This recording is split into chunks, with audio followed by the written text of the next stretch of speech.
റോയ് വർഗീസിന്റെ വേർപാട് കൂത്താട്ടുകുളത്തിന് തീരാ നഷ്ടമാണെന്നും അദ്ദേഹത്തിന്റെ മരണം വല്ലാത്തൊരു ശൂന്യതയാണ് സൃഷ്ടിച്ചിരിക്കുന്നത് എന്നും നഗരസഭാ ചെയർപേഴ്സൺ റിജി ജോൺ പറഞ്ഞു.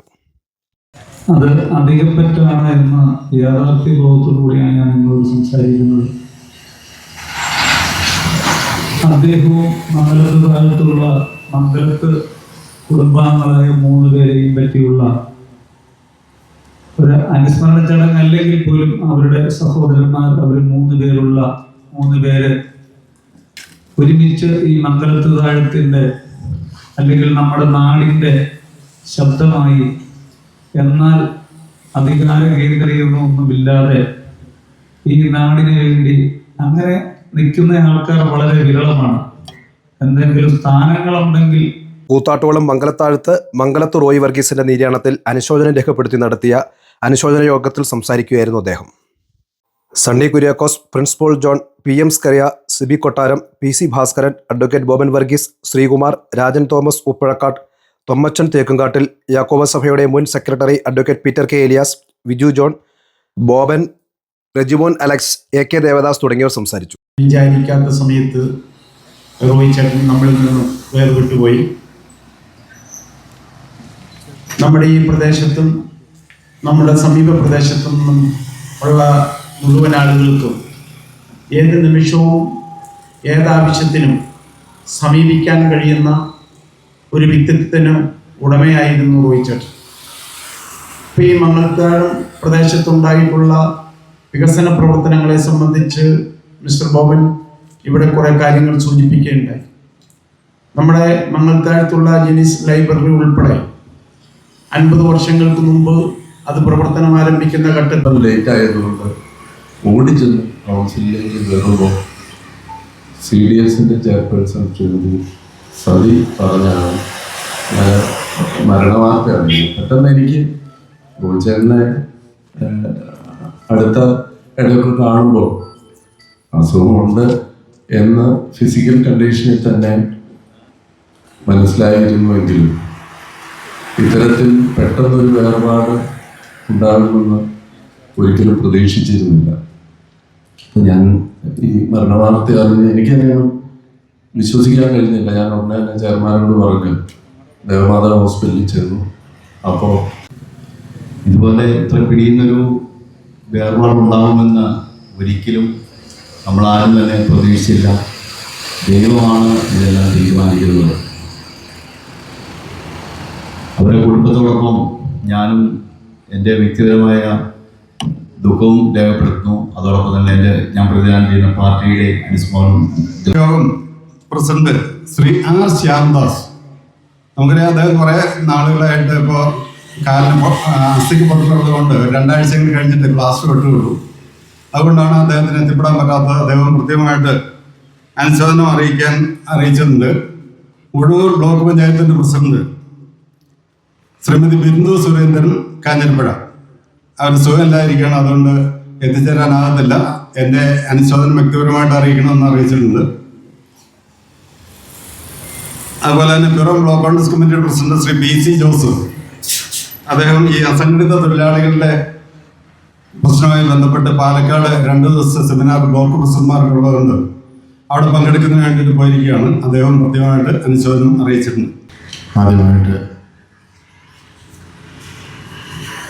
പ്രിയപ്പെട്ട റോയ് ചേട്ടൻ്റെ സങ്കടത്തിൽ കൂടിയിരിക്കുന്ന എല്ലാവരോടും ചേർന്ന് ഞാൻ പങ്കുചേരുകയാണ്.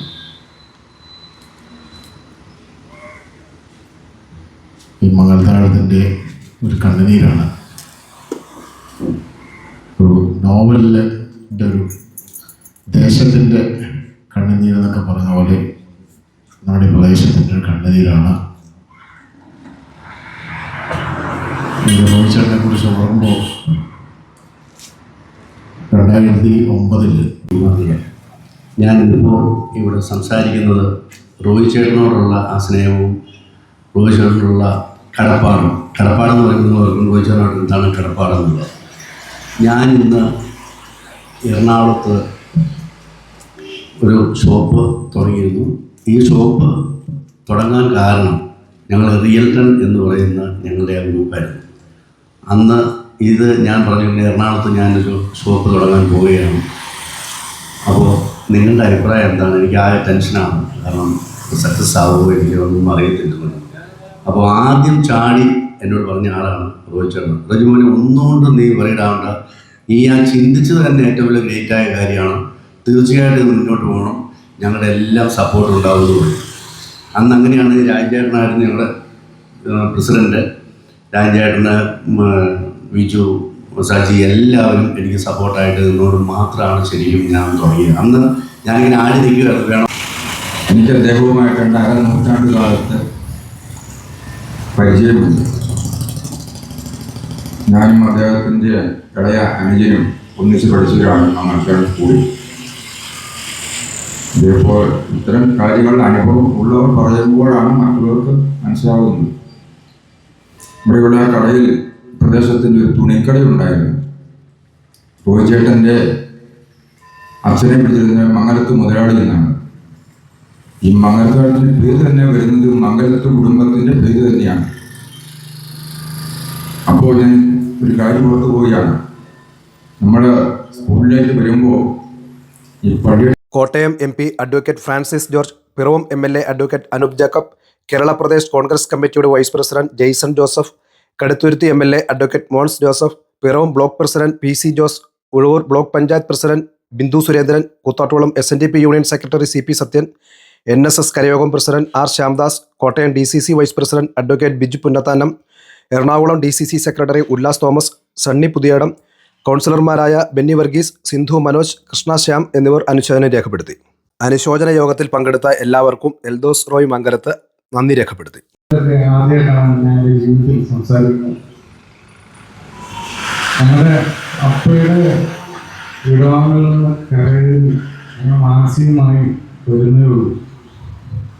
ഏറ്റവും ദിവസമാണ് അപ്പം ഞങ്ങളെ വീട്ടിൽ പോയത്. അതിൻ്റെ ഒരു വിഷമം നിങ്ങൾ ഇതുവരെ അറിയിക്കില്ല. ഇന്നലെ അപ്പ അവിടെ മരിച്ചു കിടന്നപ്പോൾ എൻ്റെ മനസ്സിലുള്ളതെല്ലാം ഞാനവിടെ പറഞ്ഞു. അതിൽ കൂടുതൽ എനിക്ക് ഇവിടെ ഒന്നും പറയാനില്ല. പിന്നെ ഞാൻ ഇവിടെ എല്ലാവരും പറഞ്ഞ് കേട്ടുകൊണ്ടിരിക്കുകയായിരുന്നു. എൻ്റെ അപ്പേനെ കുറിച്ച് ഞാനൊരു നല്ല വാക്ക് പറയാനൊരു കാര്യമില്ല. കാരണം ഇന്നലെ പറഞ്ഞ പോലെ തന്നെ എല്ലാവരുടെയും മനസ്സിൽ എൻ്റെ അപ്പേക്കുള്ള കൃത്യമായ ചിത്രം ഉണ്ടെന്ന് എനിക്ക് ഉറപ്പുണ്ട്. എൻ്റെ അപ്പ 68ാമത്തെ വയസ്സിലാണ് ഈ ലോകത്ത് നിന്ന് മാറ്റപ്പെടുന്നത്. ആ 68ാമത്തെ വയസ്സിൽ ഈ ലോകത്ത് നിന്ന് മാറ്റപ്പെടുമ്പോഴും ഒരു വ്യക്തമായ ജീവിത ചക്രം നിവർത്തീകരിച്ചാണ് ഈ ലോകത്തിൽ നിന്ന് മാറ്റപ്പെടുന്നത്. എൻ്റെ ചെറുപ്പം മുതൽ ഞാൻ ഇവിടെ കാണുന്ന ഇവിടെ കടയിലെ ചേട്ടന്മാര്, ഇവിടെ ജോലി ചെയ്യുന്ന ചേട്ടന്മാർ എല്ലാവരും അപ്പയായിട്ടും ഇവിടെ ജോലി ചെയ്യുന്നവരായിട്ടും ഒരു മുതലാളി തൊഴിലാളിയായിട്ടുള്ള ബന്ധം ഒരിക്കലും ഉണ്ടായിരുന്നില്ല. എല്ലാവരും ഉപയോഗിച്ചിട്ടാണ് വരും, അതുപോലെ അത് റെസ്പോണ്ട് ചെയ്യും. ആരെങ്കിലും ജീവിതത്തിൽ ആരെങ്കിലും അപ്പയുടെ നേരെ കൈ നീട്ടി ഒരു സഹായത്തിനായി കൈ നീട്ടിയിട്ടുണ്ടെങ്കിൽ ആ കൈ വെറുതെ മടങ്ങിയിട്ടില്ലെന്നുള്ള മൂർച്ചങ്ങളാണ് നമ്മൾ ഉറപ്പാൻ കഴിക്കുന്നത്. ഇന്നലെ പറഞ്ഞ പോലെ തന്നെ ഈ അപ്പൻ്റെ മകനായി ഈ ഭൂമിയിൽ ജനിക്കാനും ഇത്തരങ്ങളിൽ ജീവിക്കാനും ഈ കുടുംബത്തിൽ ജനിക്കാനും ദൈവം തന്ന ഒരു വലിയ ഭാഗ്യമാണ് എൻ്റെ ജീവിതത്തിൽ കിട്ടിയത്. അത് എത്ര പേർക്ക് കിട്ടിയിട്ടുണ്ടെന്ന് എനിക്കറിയാം. ഇങ്ങനെ യോഗത്തിൽ ഒരു മകന് ഇത്രയും നല്ല വാക്കുകൾ കേൾക്കാൻ പറ്റുന്നത് തന്നെ അത് എൻ്റെ ലൈഫിൽ അത് ഇതിനപ്പുറം എനിക്ക് കാണില്ല.